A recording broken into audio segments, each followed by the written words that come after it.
guests, Damien, Leone, David, Howard Thornton.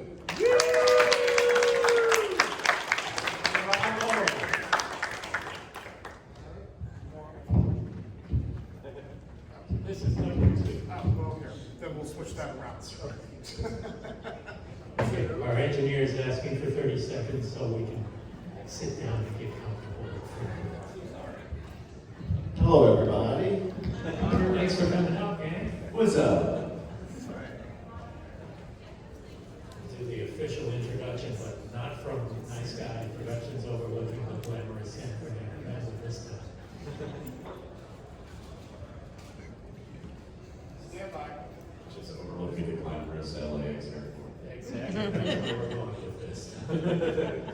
Wait, so Mick, in the meantime, your interview with Friedkin postmortem, the recent one, is one of the greatest yet ever. Like, is there anything you could share since he just passed away and he's one of my heroes? Like, what was that? An amazing and really difficult guy. The early interview was done on the Z Channel in 1980. And I was very new at doing interviews, and he was mean. He's notoriously mean. Yeah, well, I mean, this is lore, but I've heard it from many people that on one of his shoots, he had a birthday party for one of the crew members. And when everybody was gathered there and singing happy birthday, then he said, "And now you're fired," in front of everybody. So may or may not be true, but I've heard it from people who were supposedly there. So, okay, we're ready. That's like a villain origin story, right? That's how he turned. You would know. Recording live at Days of the Dead in Los Angeles, overlooking the glamorous Los Angeles International Airport. I'm Mick Garris, and this is Postmortem. So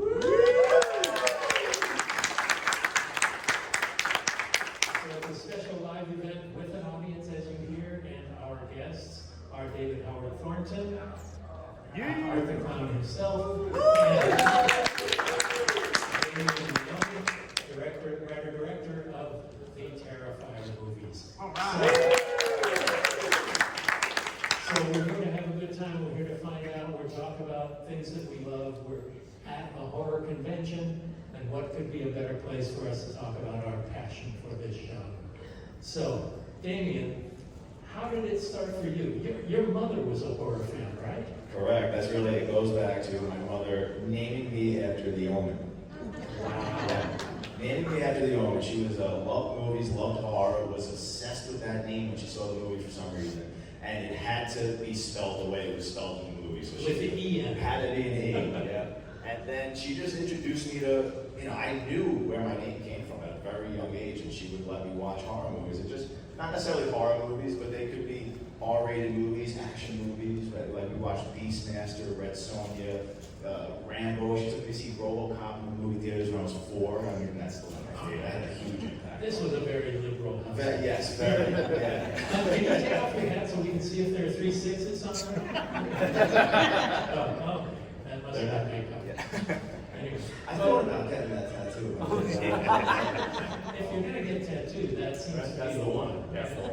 So that was where your love for the genre started. Do you remember the first horror movie that you saw that really had an impact on you? Yeah, Jaws, and it's still my favorite movie of all time. Yeah. So Jaws, and then she took me to see The Lost Boys in the movie theaters when I was 4, and that had a huge impact on me. 4 for you was 12 for Right. most So of I was, us. yeah. I would bring my friends who were not allowed to watch those movies. They'd come over my house and we'd sneak in my room, and I'd put the VHS tapes in. Their parents had no idea when I was showing them Toxic Avenger. Like 7. Or a short list, Yeah. don't you think? Yeah. But it was really because I was a huge fan. I gravitated toward the slashers. And I would rent all the VHS tapes, and at the beginning of Friday the 13th Part 6 VHS tape, it had the coming attractions to Screen Greats, which is the documentary on Tom Savini, and it's the first time I saw what a makeup artist The did. Fangoria. The Fangoria one. And that some man created all these monsters that I already knew and I loved, and I was like, oh my God, this is artwork. I understood what it was, and I just really gravitated toward that. And when I got a little older, she took me to meet Tom Savini at a horror convention, Chiller In New Convention, Jersey. so starstruck. I got to meet him, he was so cool. And coincidentally, a vendor was selling starter Ben Nye makeup kits. Wow. And I bought that and a bottle of Ben Nye was a studio makeup guy at Universal, I think. Yeah, correct. For years back in the 40s. Legendary, yeah. And a bottle of mint flavored blood. And I went home and when I opened that kit, that was the first day of the rest of my life. And I just started putting all that makeup on myself, creating cuts, putting them on my friends, and sending them home to their parents. Their parents had no idea I was messing with makeup effects, so I was really freaking them out, and getting that rush from fooling a parent was just the greatest thing ever. So that all led into filming. It was really special effects first. Yeah, amazing. Well, David, how did it start for you? You were in Huntsville, Alabama. You were in New York, Damien, Right. so that made it a little more media accessible. Yeah. Huntsville, Alabama. How does that lead to you being here in Los Angeles promoting? Yeah, that's a little bit different from his. Because I also came from a household where we didn't really watch horror movies. My dad would watch them late at night on sci-fi or something like that. But my mom was a big chicken. So she thought The Fall of the House of Usher was the scariest movie ever made. And Fair enough. yeah. Roger Corman? Yeah. I mean, Vincent Price? I do remember though, when I was a kid, they had we had just gotten VCR early 80s, and is when Poltergeist came out on VHS, and so they had a watch party of Poltergeist over at our house where I was a little kid at the time, and I was That's sad. how I met Toby Hooper. I was doing publicity on Poltergeist. It was the watch party, and I snuck out of bed, and I was watching the movie over I had pulled up a chair, was watching it over the counter or something like that. And the whole the clown strangulation scene came up, and that freaked me out. And of course, exposed me to everybody there that I was there, and I was like, oh no. So that was my first time ever seeing a horror movie. That kind of traumatized. My mom used that movie to get me to behave too, because she's like, I used to sit right in front of the TV as a kid and block everything. And my mom's like, if you sit in front of the TV like that, you sit too close, you're gonna get pulled into the TV. Yeah, and for years I would if the TV was on, I would walk a wide berth around the TV.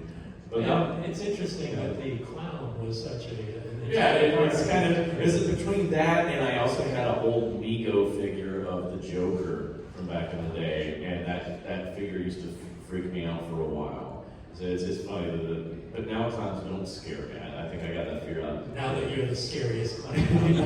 It's their art therapy, really. So Damien, why do you think clowns can be so scary?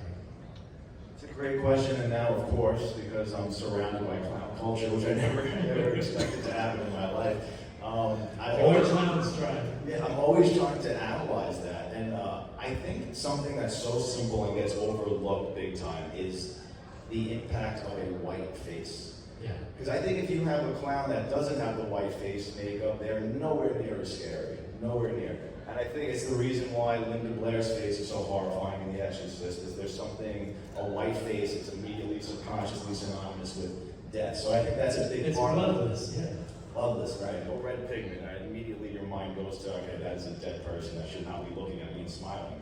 Yeah, so that right there is just very creepy, and there's just something so abnormal and alien about the way they move and always being happy that it's so freaky and disturbing. If you put a knife in that person's hand and they're coming at you, I mean, that's a recipe for that's nightmare fuel right there. And good for both of you. Yeah, very much so. So, but you started doing makeup effects. Tell me about how that began. Were you doing just things like you were talking about, scaring neighbors and parents and that sort of thing? How did that translate into a career of actually doing these professionally? Yeah, well, I can tell you the first thing that I ever learned how to do was messing with liquid latex, and it was very simple. I would put a very thin layer on my face, where it was just basically you're putting a layer of glue, and without powdering it, I would fold the skin on top of itself and make this great gash, a great seam. And it was literally seamless, flawless. You could look at it, be this close, and it just looks like a cut. And then I would that's like a Lon Chaney scene. Yeah, exactly. Very old school, very simple. And I put a trickle of blood. I did that on every one of my friends' faces. And like I said, we sent them home to their parents saying we were playing football, and they cut their face on the license plate. And we freaked out every parent. I mean, one parent, my friend Rob, his father had just gotten home from work, and we did that. He's like, literally started cursing at him. He's like, Jesus Christ. He's like, I just got home. Now I gotta take you to the goddamn emergency room. And we were just dying. It was so amazing. We got such a rush. But then my buddy's father had a camcorder and lent it to us. And then I was trying to replicate all these Tom Savini gags with the camera. And then that turned into making short horror films like every other filmmaker with all my buddies. And then when I got out of high school, I didn't have money to go to film school, but my mother gave me enough money to take a film class at New School University. And it was just an introductory aesthetics and directing class where it was just film theory and whatnot, and we're watching all foreign movies. And there was this one assignment where we had to make a 2-minute short film with no dialogue, just action. And that didn't mean action like an action movie, it just had to be not crashing cars. Correct. But being me, I'm like, all right, I'm gonna make this as bloody and as crazy as possible. So we had, I had 2 of my friends having a knife fight. I had just got there was a snowstorm, and we went to the cemetery behind my house, and I filmed them having this really bloody knife fight with like Raging Bull type blood spray, or like Curacao blood. And it freaked out, like the class was like, whoa, that they were making all these artsy 2-minute videos, and then all of a sudden it's these 2 guys slicing each other up and blood flying everywhere. And it left an impression on the teacher in that class, who was also an aspiring filmmaker himself. And then, I didn't go to that school anymore. And then about a year later, he emailed me. He said, hey, I remember your short film. I remember the blood. It was really cool. He's like, I'm making a movie. I need some special effects. He's like, do you still do that? Would you be interested? I was like, hell yeah. I was like out of high school doing nothing. I didn't. And this was a professional movie. Yeah, professional, low budget, film. Yeah, it's called Love. But it was cool. So that was my first time working on an actual movie, and then it was just all word of mouth there. People would recommend me, refer me to other filmmakers, and I was freelancing doing makeup effects for a while. So David, were you a horror fan as a kid? I was late to the game because of my mom's fear. But I finally got into it my senior year of high school when Scream 2 came out. Because I was wanting to go see it. I was doing a show at the time, a play, and I was doing I think it was A Christmas Carol, and my cast wanted to go out and see Scream 2, and there was a girl in the cast I had a crush on. I'm like, she's like, are you gonna come? I'm like, God, I can't chicken out from this girl. So I'm like, okay, fine, I'll go. And I had a blast. And I was like, oh my God, why is my mom so afraid of all this kind of stuff? And I was like, well, I can't really watch these at home because mom doesn't like them, but next year in college. Yeah, when you're 18, you don't want to tell people because my mom doesn't. Yeah, exactly. It's like, I'll just wait. It's like, and my buddy that I was my roommate in college, he was one of my best friends in high school. He came from a very strict Southern Baptist, family too, so he never watched any of this stuff. We're like, we're in college now, we can do whatever we want. So we'd go every weekend and just rent a whole stack of tapes. We would just do each weekend like a different series. So we would do like the Texas Chainsaw Massacre movies, and we would do Friday the 13th, all Shining and all that. We used to do all this. We had fun, and we just caught up on everything we'd been missing out on. So you met a friend who you could share that with. So many horror fans, and I would imagine most of the people here, were outcasts and did not have a whole lot of friends who could share in that love of genre. Damien, it sounds like you had plenty of people who were into it that you could feel their faces off. They didn't have a choice. I just tortured all my friends. But they weren't into horror. I was lucky that I grew up with a nice amount of kids my age in my neighborhood. But they were into sports and all those traditional things that you're into. But so I was the monster kid. I was the outcast of my group. But they loved, especially when we got into making the short films, they loved that. I mean, when you're a kid, when you're 12 years old, 13, there's not many things you could do to pass the time. So they loved just making movies, going into the woods, getting covered in blood. They thought it was a cool way to pass some time. But yeah, they really didn't have a choice. I mean, I was like, I need a monster. I need to turn you into a zombie. Well, what is it about fear, horror movies in particular, that sparks you? I mean, I've had a passion from a very, very young age as well. I like all kinds of movies, but I'm drawn especially to the genre and especially in making genre films. Yeah. Again, I think that I love, first of all, I love visuals. And I gravitate toward creatures in particular, monsters, just things that are not of this earth. Like, I'm not so much interested in, although I appreciate something like Henry Butcher, the Serial Killer, right? Great movie, but that's very close to home. Like, I'd much rather the fantastic, right? I'd rather, the shark and joy, that's a, Godzilla, monsters, I just really took a liking to them. I love just otherworldly things. They fascinated me. But there's also something deeper, something cathartic that everybody, understands, where it's, you're conquering the fears that we deal with every day, and that's, when you leave the house, we don't think about it, but this could be your last time leaving the house. I mean, we're plagued with that every day. Every time. Thanks for putting that in. But these horror movies definitely help with that. There is so much violence and horror in real life, and I think we just need a way to kind of cope with that, and that's a way to do it. As a performer, what do you, everybody seems to want to be the villain. Art the Clown is the most colorful character in a movie. The villain is always the most colorful character. How do you approach that? I love Because nobody feels they're bad people in real life. No, it is, yeah. That's actually a trait of a lot of villains I like, are the villains that don't realize they're the villain. It's like they think they're what they're doing is altruistic. They're doing it for the betterment of themselves or society or something like that. But then you also have those villains that know they are the villain. And they are the villain. Yeah, and that's art. That's art. He knows he's a villain. He's like how the Joker is. He knows he's a villain. He knows what a joke the world really is, and he's like, you know what? I'm going to embrace this side of me, and I'm going to have fun. And that's what art is like as well.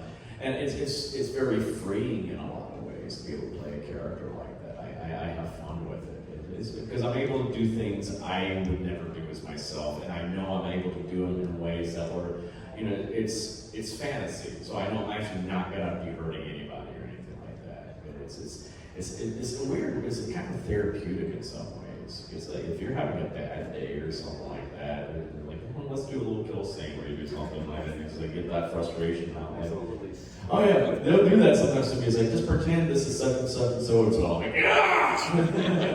Like, well, you also good. have makeup on. Yeah. When you look at yourself in the makeup trailer in the mirror as you're about to go into it, I mean, you don't see David, you see Art. And it's got to be so freeing and emancipating. It really is, and it's because I've always hated playing characters that are like myself. That's one of the things I really, just not just horror, but just acting in general, it's escapism for the artist. It's like you can be someone else, and it goes back to my younger years when I was bullied a lot, or like the years after my mom passed away from cancer. That's how I escaped the pain I was dealing with. I was like, I'm able to, for a few hours in rehearsal or on stage, escape the trauma that I'm going through in my own life, and to be someone else, but also bring joy and merriment and fun to other people. And it's very freeing in that way. Well, there's a lot to be said for the therapeutic value of the horror movie. And it is particularly appealing to a younger audience because they still feel immortal. They've not been approached by death. They've not been touched by death and mortality. And the whole idea of whistling past the graveyard is a very valid one. But it's also a way to confront your fears in the safest possible manner. You go into a movie theater and you play tag with your fears, and you're not it. It's the thrill of the hunt. I mean, it's very primal. It's still in us. So I think we still want that. We yearn for that. But seeing, you don't want to suffer the consequences, right? You don't want to get eaten by the animal in the jungle. But watching a horror movie, you get to feel that thrill. Then you can walk out and go back home. It's And just you're like safe the in your roller bed. coaster. Yeah, it's the roller coaster. You get on this terrifying ride, and you know you're going to be okay. Exactly. So what about that transition from makeup effects guy? What was the point where you finally said, it's time for me to make my own movie? Yeah, so after high school, it's like I couldn't go to film school, and it's like, I knew I wanted to do this with my life. I knew I wanted to make movies. There's nothing else I could do. So I said, I need to, since I can't go to film school, I need to make a film that's gonna be my calling card, basically. And hopefully I can showcase what I can do as a director and as a make effects artist. I'll make this, I'll put it into some festivals, and hopefully somebody likes it, and Hollywood comes knocking on my door. Like, that was the mindset. Didn't quite happen like that, but what did happen was, it was the first time I created Art the Clown in this short film. And this was like, I call it my throwing shit at the wall short film. It was called The Ninth Circle. Basically, almost like everything else I do, it did not have much of a plot, and it was just horror visuals, basically. But it was me sort of throwing all these archetypes and tropes that I loved into it, and a lot of makeup effects, and just hoping something just stuck. And Art was in the first 3 minutes. He sets up the short film, and he's basically harassing, terrorizing this woman who's waiting for a train. So you did everything. You wrote it, you directed it, and you did the makeup. Yes. Yeah. And people, once they saw it, they said, "Wow, that was cool. The effects were cool. The creatures, the monsters," and everybody said that clown, though. That clown at the beginning is so freaking creepy. He's so. Were you in the short, David? No, it was actually, it was my buddy Mike, who was, again, one of these friends that didn't have a choice. I said, "I get a clown, I have a hold your face." I'm like, "You're playing this." I don't have to. I'm like, "You just got to sit there and smile." I'm like, "Oh, you can do it." So we got roped into playing the original Art the Clown, and he did a really good job. But everybody just who I showed that said, "You have to keep making more things with that clown. There's something there." And I did. I just kept making more short films, and he was my North Star that I just kept following. I knew there was something there. But the world of independent film is really tough to crack, especially today. There are so many filmmakers, you would know their name, you'd know them well, who can't make their living off of the movies that they make because of the various platforms, and the independent distributors will pick up a $3 million movie for $50,000. Tell me how you made that step to making the feature film. Yes, so it was the first short film, then I made another short film with Art the Clown, where I really fleshed him out and really turned him into a slasher, and I really started to understand who he was. And that was called Terrifier, and that now was going to be the official Art the Clown calling card, and trying to get somebody to give me money to turn that into a feature. Did not happen that way for a long time. Again, and this is just to try and encourage, a lot of people come up to me and they think Terrifier is an overnight success. I created Art the Clown in 2005 in that first short film. I was still delivering flowers, writing Terrifier 2. That was my 9-to-5 job when I wasn't freelancing or doing something. Flowers, monsters. I make no sense. It's like Frankenstein's monster. That's right. So I'll try and make this quick because it was a long journey. So nothing really happened with those short films. They were in a couple of festivals, and then I was like, all right, YouTube was sort of a new thing back then. It's like 2010. It wasn't what it is now. So I just threw them on there, and Terrifier in particular started getting a lot of views, considering it was back then. It was a 20-minute short film, had like over 100,000 views, and this indie producer contacted me, having seen it, and he said, "I'm making a horror anthology based on Halloween shorts that I'm finding on YouTube that are already made." He said, "I love your clown. I want him to be the poster of this movie." So I was like, yeah, I had this other short with him too, and then he wanted to use other filmmakers. I wound up talking him into just letting me be the only filmmaker and giving me some extra funds to go add out the movie, which we did. And that was called All Hallows Eve. It was never something I wanted to make. It was the first time I got a movie picked up and distributed. It was in Redbox and Walmarts and things like that. So I thought that was the coolest thing ever at that point. So then I always wanted to just keep making Terrifier the feature. That was always the goal. And even him, I'll never forget this. I tried to get him to give me the money, and he said, "I've been reaching around, reaching out, asking people." He said, "The unanimous note I keep getting is clowns can't sell a movie." And I was like, "Oh man, yeah." It was very, very disheartening. So then nobody wanted to give me money for it, and platforms now were like fundraising, like Kickstarter, Indiegogo were starting to come about. So I said, I'll try it that way. So I was going to try and raise money for Terrifier, and I sent out the Kickstarter campaign to everybody I knew, my emails, my contacts, and a buddy of mine, Phil Falcone, who's now my producing partner.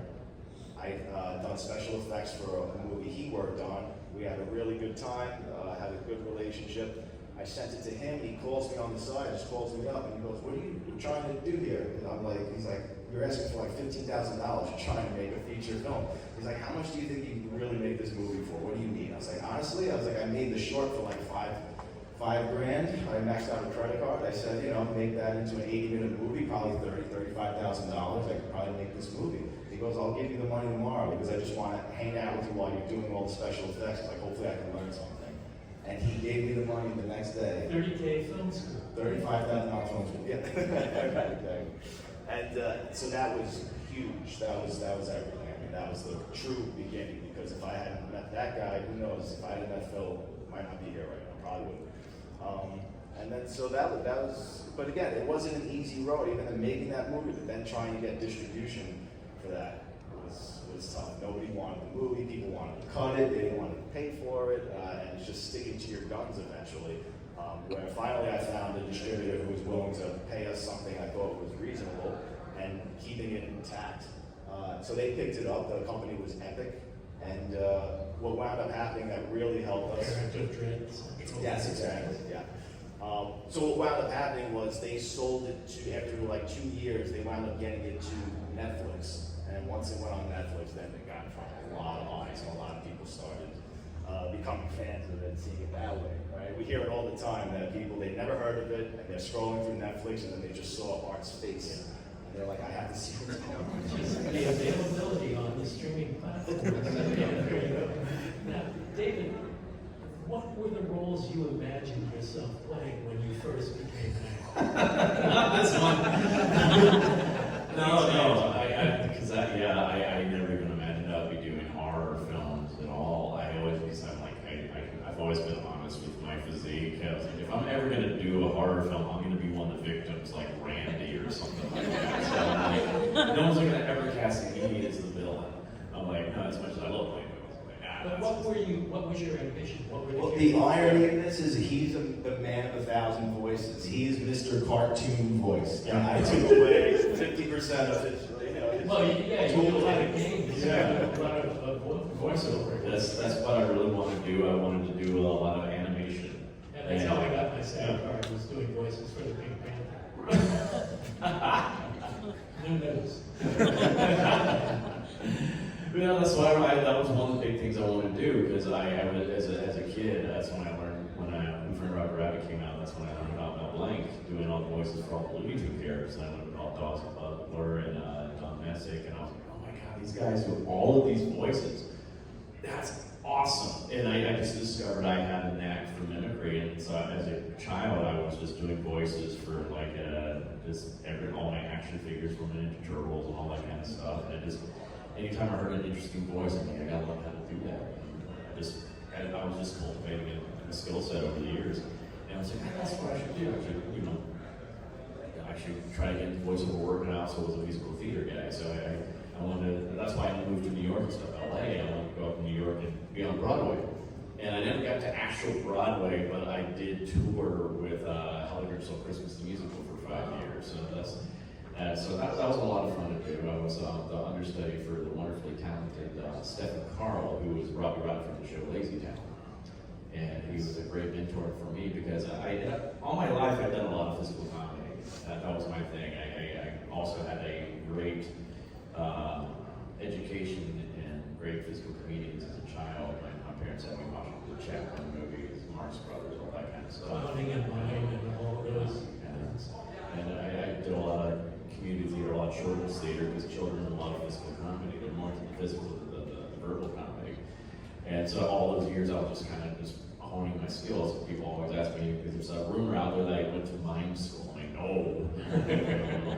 I just learned from my betters and adapted. Especially like my aunt gifted me a box set of Mr. Bean videos when I was a teenager. And I was just infatuated with that kind of character. I love that idea of a silent, mischievous character that is like an adult child, a total brat. I love that idea, and I always wanted a chance to play a character like that. And so when I saw All Hallows Eve, before I even knew about Terrifier, just like a year or so before auditions for Terrifier, I saw All Hallows Eve, and I saw Art and that, I'm like, oh my gosh, he's kind of like an evil Mr. Bean. It's like, that'd be a fun character. I would love to play a character like that one day. that would be such an interesting. It's like, okay, maybe something like that could work for horror. I'm like, I don't know. Who knows? And I don't know. But that would be fun. And then the audition for Terrifier came up, and I'm like, oh my god, because they were looking for a tall, skinny guy with experience in physical comedy or clowning. I'm like, it's perfect. I want to do this, and this would be a fun way to change up the game in some ways. So Damien, this very gentle guy here, when he comes in to audition for you, tell me the transformation from David to Art. I knew I wanted him right away as soon as I saw him walk into the room, because my buddy Mike, who played him, again, it wasn't necessarily like starting from scratch, a traditional casting method. This was my friend that I knew, and I already had his face mold, and he was accessible, and I said, I need this clown, and because I knew I wanted to sculpt a prosthetic for him. And like I said, he kind of just got roped into playing him. But now that and he's not an actor, so I did give him the opportunity to play Art the Clown and Terrifier, but he just didn't want to act, it's just not his cup of tea. So now that I had to start from scratch, I said, I want somebody who's taller and thinner, much thinner, because they're going to look way creepier. And then David was about the sixth person to come into the audition. As soon as he walked into the room and I saw him, I said, and he had this big smile, I said, well, he's going to look really good in that prosthetic. And then he's like, they didn't have sides or anything. I think just the casting call online was, you're here for a killer clown or whatever, for a horror feature. He's like, well, I didn't have any sides. What am I supposed to do? He's like, I'm like, well, don't worry, you don't speak. I said, I just really need to see you act as if you're decapitating somebody, but do it in a very gleeful manner. You're having a great time. And that was it. So the miming and clowning was good. Oh. Yes, yeah. And then that's it. I mean, on action, he just morphed into what you see now as Art the Clown, with all this theatricality and this sort of Jim Carrey, Grinch, and all these kind of more like the Mask kind of stuff he's doing. But I just saw now, oh my God, this is a real actor now. This is a theatrical actor who can bring so much more to the character than I ever envisioned originally. Originally, Art's played very straight. He's more just like a man dressed as a clown, whereas now David turns him into a clown. So a character. And I said, we could have a lot of fun with this. And that's what we do. I mean, Dave could bring him to an 11, and I have to maybe reel him back to a 5 or something. I don't want him to do any clowns. Right, exactly. But now I have this whole spectrum of wonderful performance to choose from that I didn't have there originally. So I just knew it was going to be amazing. I basically shut the audition down after that. It was me and Phil in the room watching. We were getting a kick out of what he was doing. And when he left, I turned to Phil. I said, what else are we really looking for here? I was like, that's everything I want. I was like, let's have him come back and put the prosthetic on and have him do that all over again. And that's what we did. With the pizza delivery game. Yeah, that was fun. Well, tell me about your first day on the set, where the movie is actually in production.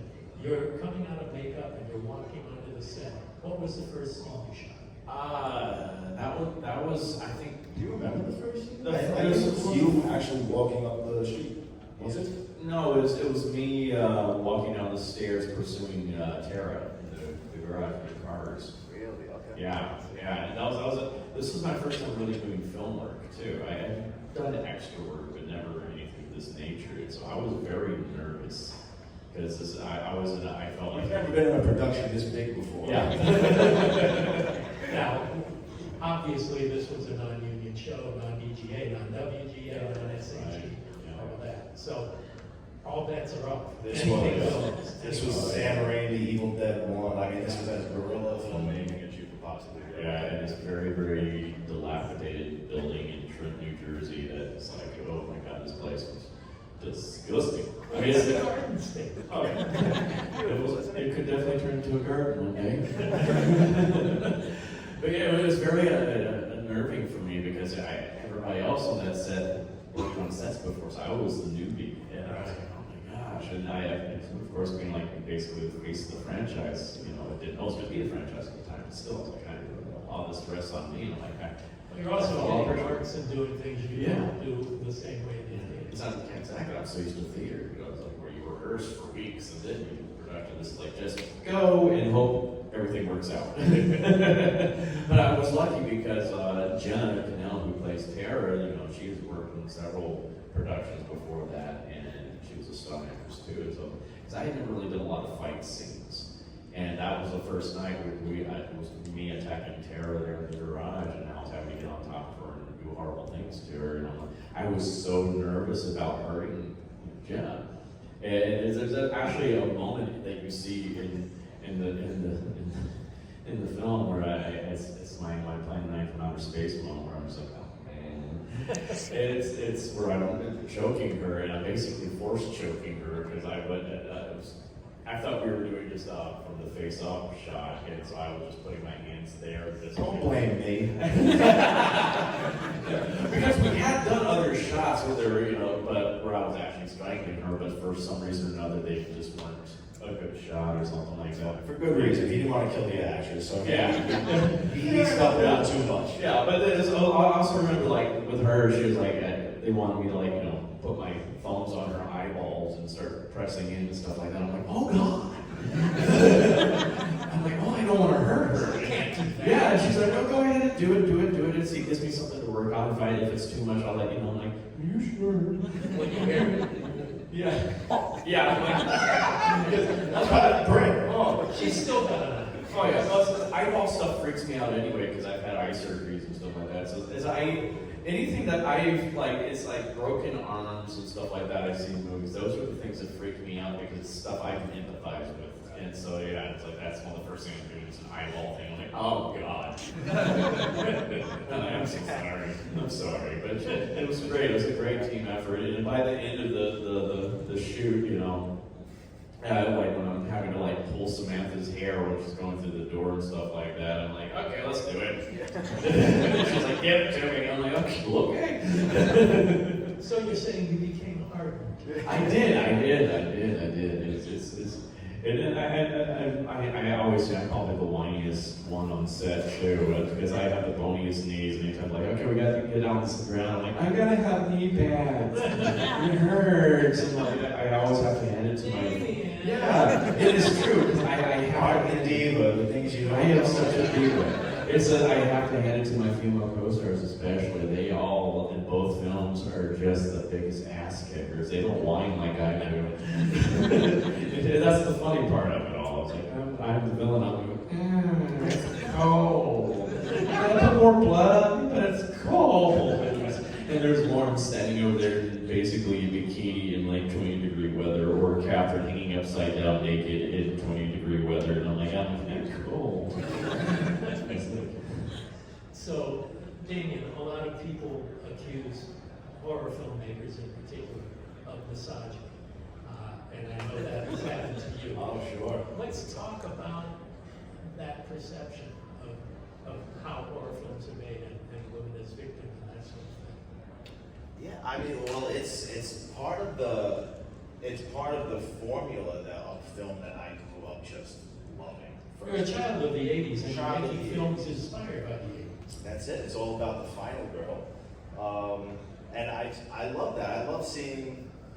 I mean, it's like you got to walk on eggshells to even kind of talk about this stuff now. But I mean, I think it's more impactful because I think a woman's more vulnerable, just physically vulnerable, and you're rooting for her more to survive at the end. If you have Arnold Schwarzenegger like fighting the Predator, it's like you're all right. He's probably gonna make it out. It's not as intense. It's not as scary, but it's just it's such a huge part of the genre. I love it. I love strong, powerful females. Like my favorite character of all time is from James Cameron's Aliens. I mean, she's the victor. Yeah. And she is strong as hell. Yeah. I mean, it's also not about her being a female. It's like they don't just like shove that down your throat. Right. She's never, her gender's really never pointed out at all. So, I don't really look at it that way. I'm not a misogynist. I mean, I always say I was raised by all women, my entire family. So again, I think I might even feel just closer because I think the idea of it's just so ridiculous that I don't mind doing truly horrible things to women in a movie because it couldn't be further from the truth. So I don't let things like that get to me. I don't have time to think about being a misogynist. Fair enough. And so, David, tell me about what it felt like being in costume for the first time on the first day of shooting? That was fun. That was a lot of fun in that regard. It was really cool seeing me as a creature like that, because I mean I had done a lot of community theaters, but so I would have makeup, but it was always just painted on, nothing on prosthetics and stuff. But to see myself become this creature, that was really exciting. I was having a lot of fun with that and taking pictures. All that. This is real. This is actually I'm actually doing a movie. And you're all costumed up, so that has to give you a sense of power being in character. It does. That goes just back to my stage days. I'm not one of those method actors where I have to be in character the whole entire time. It's like as soon as I'm in the costume and makeup, even when I was on stage doing plays, it's like everything just takes shape. It's like the posture changes, all that kind of stuff. It's just like I know who the character is immediately. Well, I remember when I was doing Michael Jackson's Thriller, I was one of the zombies, and it was 3 hours to put on the makeup and an hour to take it off. And I discovered how claustrophobic I am, and I would never do it again. Did you have to get a life cast, or they put like? Yeah, I had a life cast, and that was tough. Then I found out from Rick Baker, who was doing the life cast, that Clint Eastwood couldn't do it either, so it was Those live casts. But tell me about that experience of being under prosthetic makeup for the first time.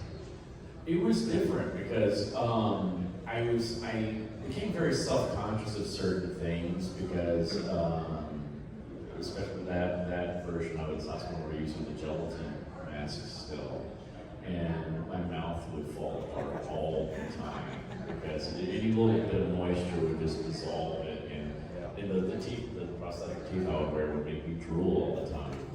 And then we'd be in cold locations, so my nose would run all the time too. So everything was falling. Oh yeah. That's why you probably see some of these behind the scenes photos of me with Q-tips in my nose.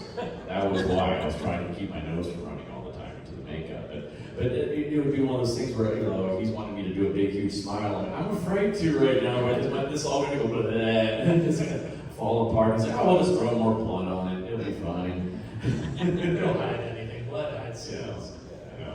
I mean, we should have been using foam latex, but because that will stand 12 hours on its face. I mean, that's the traditional. And that's the standard. Standard, yeah. I mean, now it's all silicones and things, but it's very toxic. It's very hard to make foam latex, and you need to bake it in an oven, and I just didn't have access to any of this. So gelatin is not toxic. You can, it might be a little toxic, but you can at least. I don't know how safe it is. It's cow's hooves anyway. That's why it went great. But they sell it in cubes, and you could just melt it in your microwave, and you can then just pour it into your molds, and you have a prosthetic in like a half an hour. You put it in your freezer or whatever, and if it doesn't come out good, you can remelt it. And it's just so much easier. But the downside is that it's like it's going to start falling apart around his mouth and stuff. If anything gets wet or humidity, it's going to start breaking down. So we always have to bring him back to the makeup room, and I had to constantly be patching him up. So that was tough, but now I found an oven that I can put on my porch with big foam latex. So Terrifier becomes a word of mouth hit in a way that people watch it on the platforms, and it's there in a way that doesn't make you rich. But having a success as an independent filmmaker means next time around things are a little bit better. So here comes Terrifier 2, and tell me about the genesis of that, how that bounced off of the success of the first. Yeah, so we were, again, so now it grew in popularity big time. So it was easier to raise money this time. I mean, my producer, again, because he put up the money for the first time, he was going to put up like double the amount of money the second time around. And, we were going to try and just make it the same way, more or less. We'd spoken to other people about giving us money, and again, there's limitations that come along with it. It's just, wanting to put handcuffs on you, and it can't be this violent, you can't do this and that. And it's like, we'll just make it on our own again, because we don't want to have all these eyes over us. But when I was writing it, I wrote now you see part 2, it's the Clown Cafe scene. It's really big. I was like, there's no way we can shoot this scene. I'm going to need more money. So I was like, let's do an Indiegogo campaign for this scene specifically.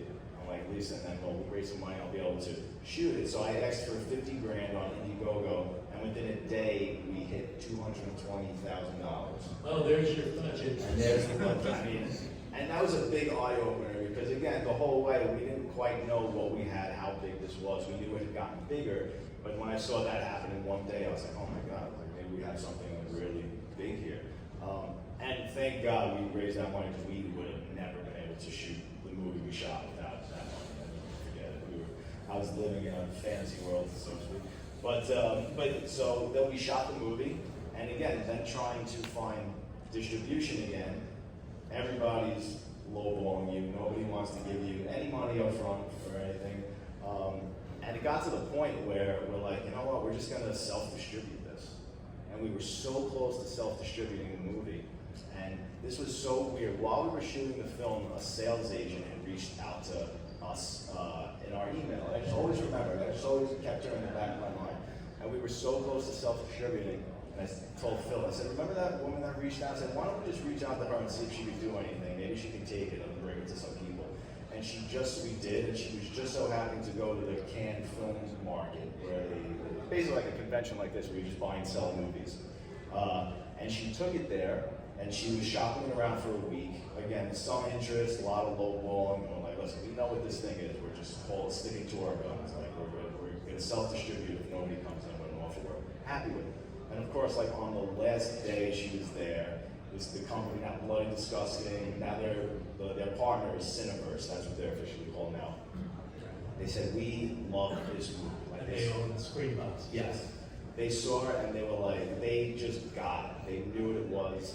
They said, well, we want to use this movie to sort of be a springboard for a screen box. They're just trying to like kick that off. And they said, you know, they made us such a great deal. They was very respectful. They knew what it was, and luckily we went with them, and it turned out to be a really big success. Well, the great thing is, it not only was a good deal, but you got a theatrical out of it, and it turned into a theatrical hit, which nobody anticipated. Like nobody. Tell me about opening night, going to the theater and seeing it with an audience for the first time. It was pretty freaking insane. It took a while to sink in. That we received a lot of reviews. I just remember that night because we went to a showing at Staten Island. We just had the audience on opening night, and like we went to a bar afterwards, and we just all of a sudden see like Twitter just starting to explode. Yeah. We're like, what? I mean, there's an AMC literally like 2 minutes away from my house, and you go in there and my apartment, and you go in there, and it's they have the poster of Terrifier 2 like in the marquee in the lobby. It's like so surreal. Like, they don't know I live, a stone's throw away from the theater or anything like that. So, but again, and that's Cineverse. Like, I wouldn't even imagine in a million years a theatrical release. You're talking a sequel slasher that's over 2 hours long. It's unrated. It's just, these things don't really happen. They're like, no, we're going to really push to get this in theaters, and we're going to put it in mainstream movie theaters and like 800 theaters or whatever. I'm like, this sounds great. I'm like, I'll believe it when I see it. And then it just really, well, what happened was we have just series like you guys, we have like the amazing fan base, just like the best. So like everybody who supported us from part one, like they all showed up to see it that weekend. But what happened is that reports started coming out that people were fainting and getting sick. And The Exorcist comes. The Exorcist. And this is real. These were real. Like everybody thought that it was sort of a marketing. People were actually slipping on vomit on the way. So the greatest thing I ever saw was that Sunday. I went to see it again with my DP in the city now in Manhattan. And we get in the lift and we're going back home, and I'm going through Instagram, and there's a picture, there's a tweet, and the guy says, it was just in Terrifier, like just got out of Terrifier 2. This is what's going on in the lobby, and it's a guy like sitting in a chair with an emoji blocking his face, and like 2 paramedics coming in, and Terrifier 2 poster like over his shoulder. That's a moment of pride. I'm like, do you see this? And then someone else is like, just left Terrifier 2. Someone puked in the theater, and then there's like a shot of vomit on the floor. And like, it's real things. Like every time we're at, someone comes up to us and they tell us about their theatrical experience of someone leaving during the hack of the alley bedroom scene, or like someone getting sick, or My friend passed out and hit his head. That was another tweet that I saw. My friend passed out in the theater, cut his head, and some guys like there was like ridiculous. But I mean, listen, I mean, it is an unrated, brutal movie. So if you're getting casual horror fans who really never saw part one, don't know what they're walking into, and then you hit them with that bedroom scene in the middle, it's pretty understandable. Like some people can't handle that, especially now everybody's going in on edibles and they're getting high. You don't know what you're walking into. I would have a fucking panic attack watching it. Well, what about the brutality of it? You know, the purpose behind that, you obviously want to exceed what has come before. Correct.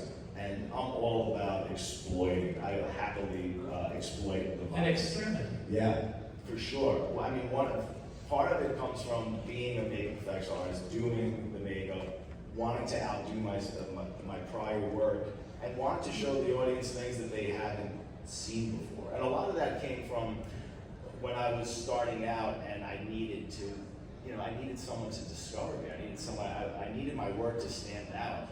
And my mindset's always, why is somebody going to talk about your movie or watch your movie when they can watch somebody else's, or they can go and watch a Hollywood movie with a $100 million budget or something like that. So I would put really shocking imagery and really terrible things in the movies, and even what Terrifier 1 in particular, the hacksaw scene. Everybody who read the script, that was the first thing because on paper, that is the most generic, ridiculous killer clown movie. It's like, you don't know, it just, there's nothing there. You're like, even Art the Clown's not going to jump off of the page. But when you read the hacksaw scene, that's the first thing everybody would bring up to me when they read it. They're like, that's... Bring up, yeah. They're like, are you really going to, even, he said it to me after he read it, he goes, are you really going to, well, you can tell him. Yeah, I was like, I thought that what was described there was just for, our rating pleasure. It's like, okay, this is what we're supposed to be simulating, but we're not actually going to show that. I'm like, are we? He's like, no, we're actually going to show all of that. I'm like, oh my God, we're going to change the game here, because no one does that, especially in the past decade or so. They have shied away from that kind of violence in these types of movies, and I think that's why, like, slashers in the past decade or so have kind of gone on the wayside, because people are too afraid to take the risks anymore with it. And that's why people love to go to slashers. They love to see the over-the-top kills and stuff like that.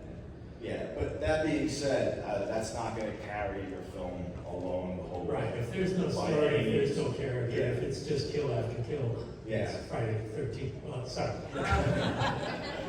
Well, so thankfully, I mean, Art the Clown really carried part one. I mean, he was just, and we knew he was going to be the focal point. That was kind of I don't want like calling it a proof of concept movie, but it really was like, you're here to see this character. It's like we're just throwing everything we have at the wall. It's like, will you embrace this character? And that's really what it was. It was just him doing his thing, and we just wanted to leave an impression.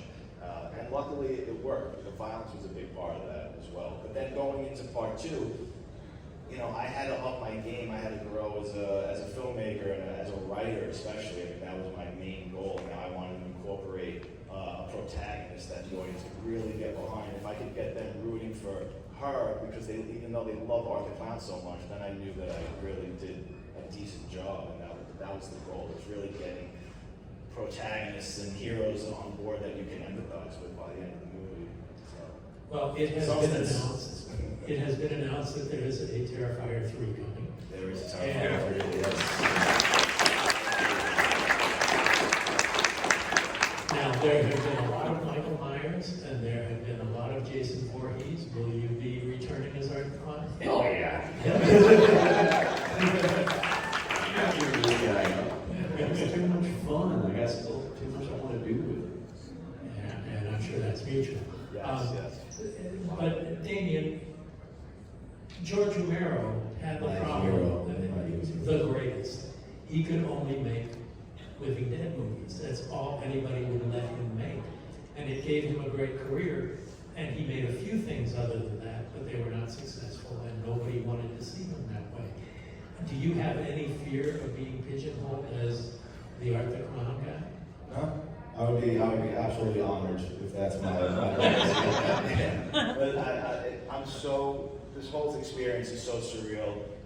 We're so grateful to be in this situation. And again, it's like, George Romero, John Carpenter, Wes Craven, all those guys that I grew up absolutely loving, right? Like they didn't admire slashers, like they invented that genre, right? I'm sure they looked up to Dracula, Frankenstein, the Mummy, the Universal classics, Hitchcock, right? But me, I admired those guys. I admired slashers. I was in love with those movies. And then to kind of go full circle and now contribute, give something back in the same genre that I grew up loving, the same subgenre of slashers, is the most special thing imaginable. I mean, I was telling somebody yesterday that as a kid, I was Tommy Jarvis in Friday the 13th Part 4. Like, I was the little Corey Feldman kid to a T. I just wasn't like a tech wizard. But like, my room was just all masks and model kits and everything. I was surrounded by that. So to be able to give back and give you guys some kind of pleasure and a little bit of escape with this character just means the world. So I would absolutely make killer clown movies for the rest of my life. That's all I can make. If it makes you guys happy, I would love to do it. You and the Kyoto brothers. That's right. So, what are your comfort food movies? What are the movies that you can watch over and over? If it comes on, you'll turn it on and leave it on all the way through. Oh, so many. But I'm not just a horror fan by any means. I'm a movie fan. But I mean, again, like I said, Jaws, The Lost Boys, Godfather 1 and 2, I can watch anytime. Goodfellas, I love those. Rocky, Return of the Living Dead. I watch every time I'm on a plane. I watch Return of the Living Dead. How about you, David? Well, of course, Who Framed Roger Rabbit is that's my all-time favorite movie anyway. I just think it's a perfect film. It's a movie that can never be done today the way it was done back then. Had the same kind of effect. So, Yeah, it was just perfect. It was perfect. They would all rely on CG now instead of actually hand-drawn stuff, animation and puppeteering. It was just, I love that movie. I just go on for, I could have a whole entire podcast about my own for that movie. But I'm a big, huge comedy guy too, especially Mel Brooks movies or the classics like that. I got to work with Mel when I wrote The Fly too. He was my producer. Guy Brooks film. Gosh, he's one of my. I actually got to briefly meet him a month of living in New York City, and that was an amazing experience for me because this tells you how wonderful this man was, because I was in an audition for a tour of Fiddler on the Roof, and we were having our audition in the room next door to where they were doing the read-through for Young Frankenstein, the musical. And they take a break, and so you see all these like great Broadway legends coming out, like Roger Hart, Kristen Chenoweth, all these people, and Peter Boyle's right before he passed away. He comes out, and I'm like, oh my gosh, I can't believe it. It's like a month into living in New York. This kid from Alabama, I'm like, I can't believe all this is going on. This is so cool. And then Mel Brooks comes out, and everybody else would just walk by his side. He stopped and came up to every single one of us waiting in line for our audition and asked us our name, and almost break a leg on our audition. That spoke volumes to me about his character. That he was on his lunch break. He didn't have to do that. He's Mel Brooks, but he saw all these young artists out there. He wanted to wish us all the best on our auditions. That was amazing. I couldn't talk. I would just totally update, hi, Dave, hi, nice to meet you, I love you. Because he's my comedy god. He's created so many of my favorite, of course, Young Frankenstein and Blazing Saddles is just one. That's a movie, anytime that movie comes on, I am watching it. Or in the Pink Panther movies, I would watch that like Peter Sellers. So just like, I love those movies. And they're movies you don't see anymore. Yeah. They don't make those type of movies anymore. Wait, can I say, I'm not just saying this to blow smoke. This is a true comfort film. I've mentioned this to you before. As you know, this guy's body of work is beyond astonishing. Have you guys ever seen Amazing Stories, the anthology from the 80s? All right, so if you like Tales from the Crypt, Tales from the Dark Side, this was an anthology show produced by Spielberg, right? So he wrote one of the greatest episodes of any anthology ever. It's called Go to the Head of the Class, starring Christopher Lloyd, directed by Robert Zemeckis, right? Back to the Future, Forrest Gump. And it's about these two kids who want to put a spell on their sort of sadistic teacher, and it goes horribly awry. I won't say what happens, but if you haven't seen it, you have to watch it. It is absolutely incredible. I watch it once a year. That's very kind I of really do. Thank you. It's amazing. It's one of my favorite things ever. Well, we better wrap it up on that. Well, thank you, Damien, Leone, and David Howard Thornton. Thank you, It's sir. just been such a pleasure, and thanks to the audience for joining us for this. Thank you.